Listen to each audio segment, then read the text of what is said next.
नमस्कार दोस्तों, स्वागत है आपका मेरे YouTube चैनल पर। आज की हमारी कहानी है प्रायश्चित।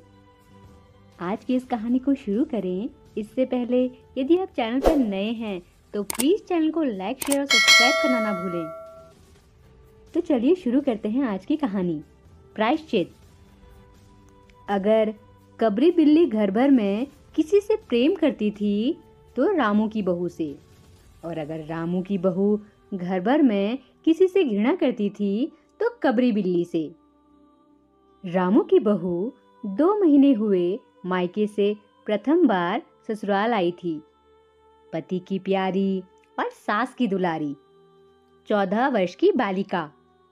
भंडार घर की चाबी उसके करधनी में लटकने लगी। नौकरों पर उसका हुक्म चलने लगा और रामू की बहू घर में सब कुछ। सास जी ने माला ली और पूजा पाठ में मन लगाया, लेकिन ठहरे 14 वर्ष की बालिका कभी भंडार घर खुला है तो कभी भंडार घर में बैठे बैठे सो गई। कबरी बिल्ली को मौका मिला। घी दूध पर अब वह जुट गई। रामू की बहू की जान आफत में और कबरी बिल्ली के छक्के पंजे। रामू की बहू हांडी में घी रखते रखते ऊँघ गई और बचा हुआ घी कबरी के पेट में। रामू की बहू दूध ढककर मिश्रानी को जिस देने गई और दूध नदारद।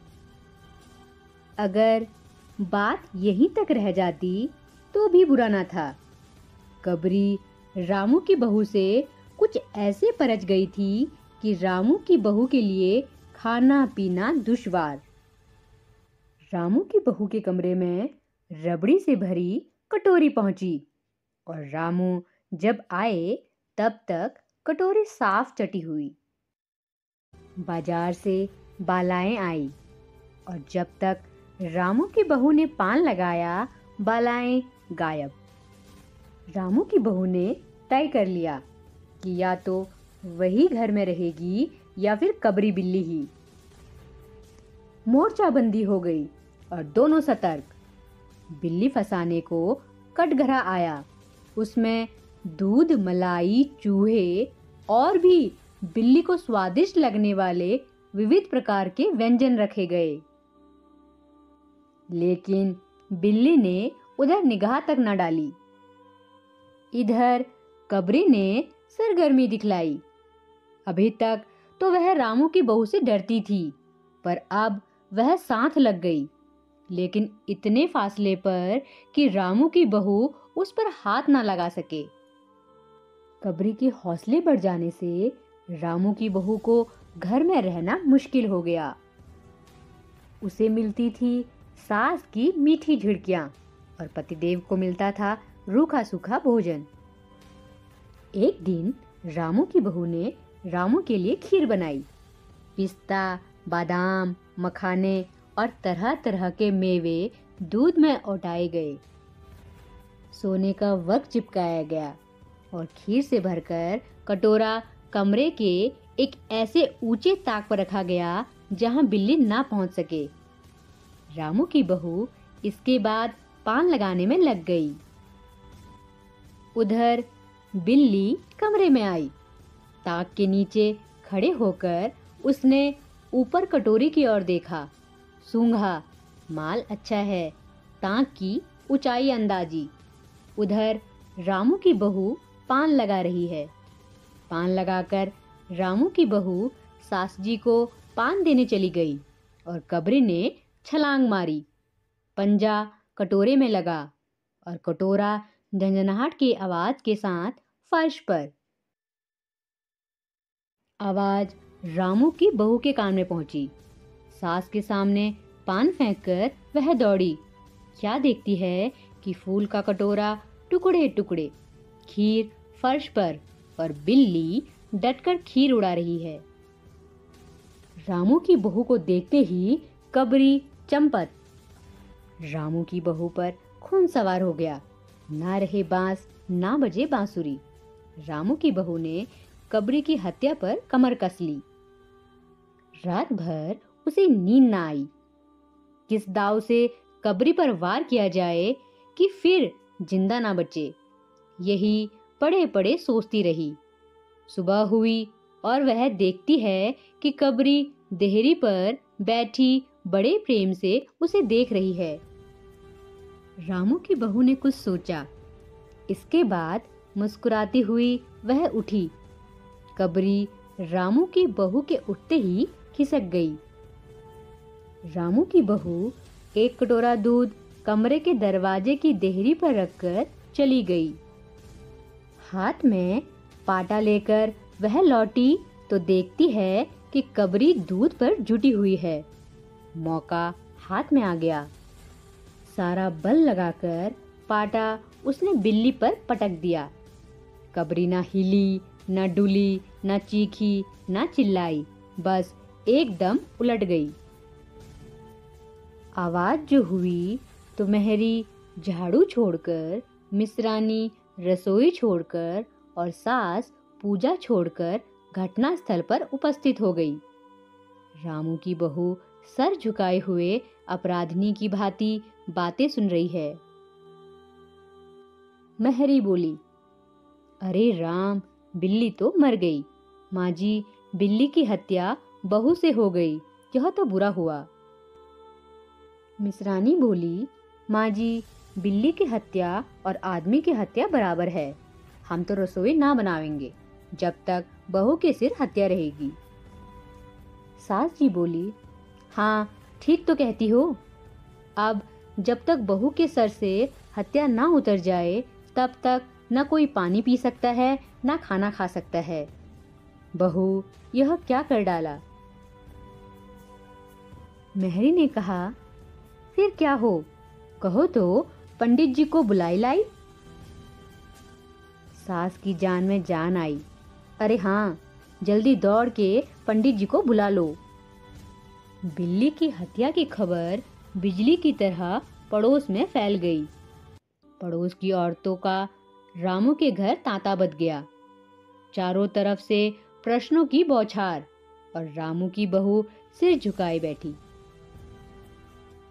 पंडित परम सुख को जब यह खबर मिली, उस समय वे पूजा कर रहे थे। खबर पाते ही वे उठ पड़े। पंडिताइन से मुस्कुराते हुए बोले, भोजन ना बनाना, लाला घासीराम की पोतहू ने बिल्ली मार डाली। प्रायश्चित होगा, पकवानों पर हाथ लगेगा।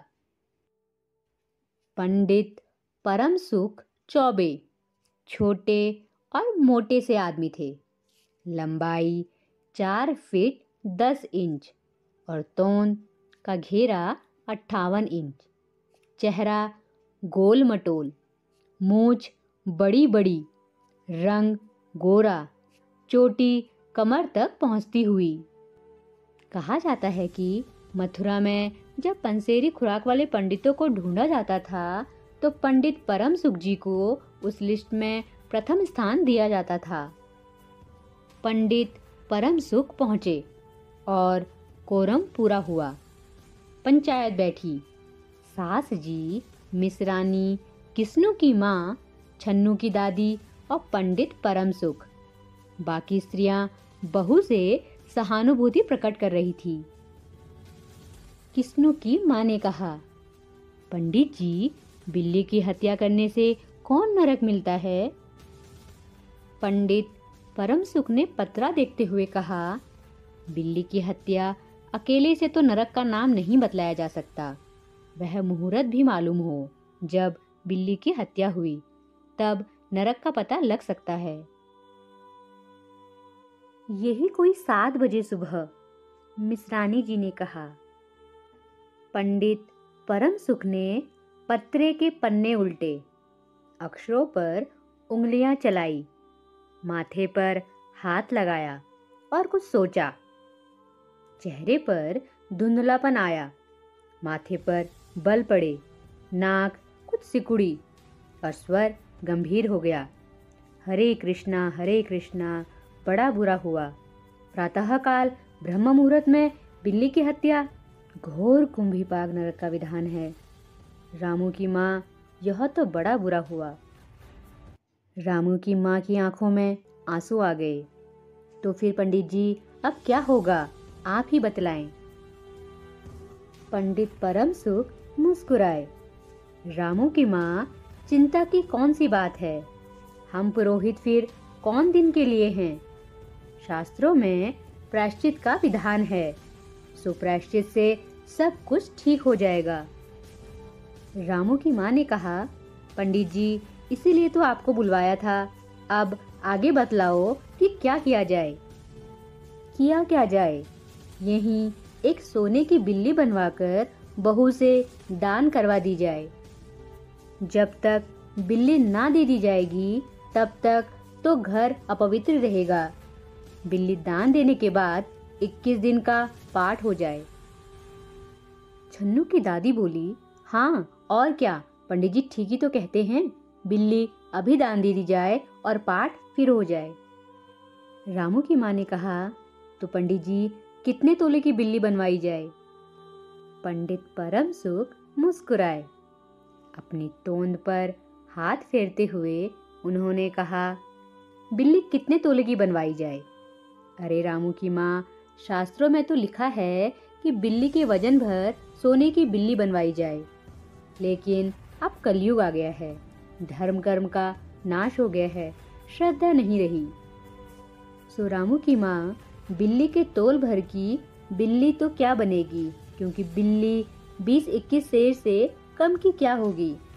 हाँ, कम से कम 21 तोले की बिल्ली बनवा के दान करवा दो, और आगे तो अपनी अपनी श्रद्धा। रामू की माँ ने आंखें फाड़कर पंडित परमसुख को देखा। अरे बाप रे, 21 तोला सोना!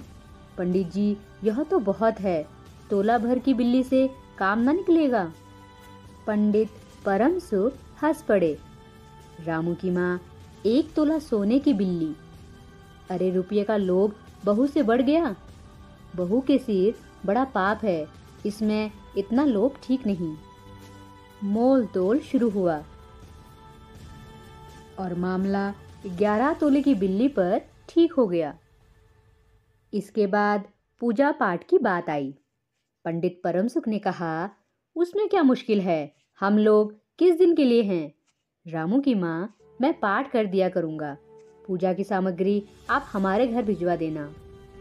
पूजा का सामान कितना लगेगा? कम से कम में हम पूजा कर देंगे।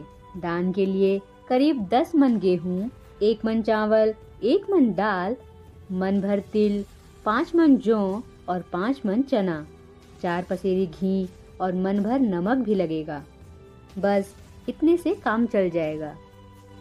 अरे बाप रे, इतना सामान! पंडित जी, इसमें तो 100-150 रुपये खर्च हो जाएगा। रामू की माँ ने रुआंसी होकर कहा, फिर इससे कम में तो काम न चलेगा। बिल्ली की हत्या कितना बड़ा पाप है रामू की माँ। खर्च को देखते वक्त पहले बहू के पाप को तो देख लो। यह तो प्रायश्चित है, कोई हंसी खेल थोड़ी ही है, और जैसे जिसकी मर्जी। प्रायश्चित में उसे वैसा खर्च भी करना पड़ता है। आप लोग कोई ऐसे वैसे थोड़ी हैं। अरे 100-150 रुपया आप लोगों के हाथ का मैल है। पंडित परमसुख की बात से पंच प्रभावित हुए। किस्नू की माँ ने कहा, पंडित जी ठीक तो कहते हैं, बिल्ली की हत्या कोई ऐसा वैसा पाप तो है नहीं, बड़े पाप के लिए बड़ा खर्चा भी चाहिए। छन्नू की दादी ने कहा, और नहीं तो क्या, दान पुण्य से ही पाप कटते हैं, दान पुण्य में किफायत ठीक नहीं। मिसरानी ने कहा, और फिर माँ जी, आप लोग बड़े आदमी ठहरे, इतना खर्च कौन आप लोगों को करेगा। रामू की माँ ने अपने चारों ओर देखा, सभी पंच पंडित जी के साथ। पंडित परमसुख मुस्कुरा रहे थे। उन्होंने कहा, रामू की माँ, एक तरफ तो बहू के लिए कुंभीपाक नरक है और दूसरी तरफ तुम्हारे जिम्मे थोड़ा सा खर्चा है, सो उससे मुंह ना मोड़ो। एक ठंडी सांस लेते हुए रामू की माँ ने कहा, अब तो जो नाच नचाओगे नाचना ही पड़ेगा। पंडित परमसुख जरा कुछ बिगड़ कर बोले, रामू की माँ, यह तो खुशी की बात है, अगर तुम्हें यह अखरता है तो ना करो, मैं चला। इतना कहकर पंडित जी ने पोथी पतरा बटोरा। अरे पंडित जी, रामू की माँ को कुछ नहीं अखरता, बेचारी को कितना दुख है, बिगड़ो ना। मिसरानी, छन्नू की दादी और किस्नू की माँ ने एक स्वर में कहा। रामू की माँ ने पंडित जी के पैर पकड़े और पंडित जी ने अब जमकर आसन जमाया। और क्या हो, 21 दिन के पाठ के 21 रुपये और 21 दिन तक दोनों बखत 5-5 ब्राह्मणों को भोजन करवाना पड़ेगा।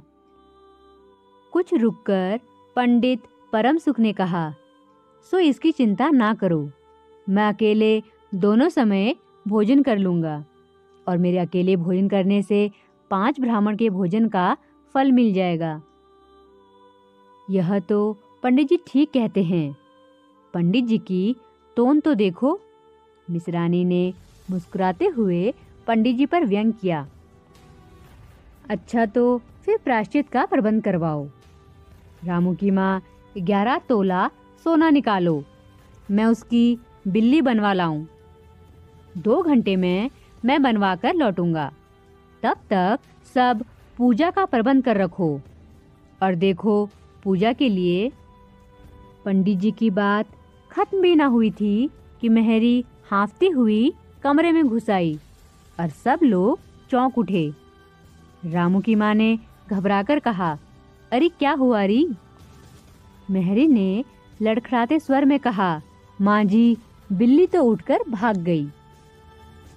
कहानी पसंद आई हो तो चैनल को प्लीज़ लाइक शेयर सब्सक्राइब करना ना भूलें। Thanks for watching.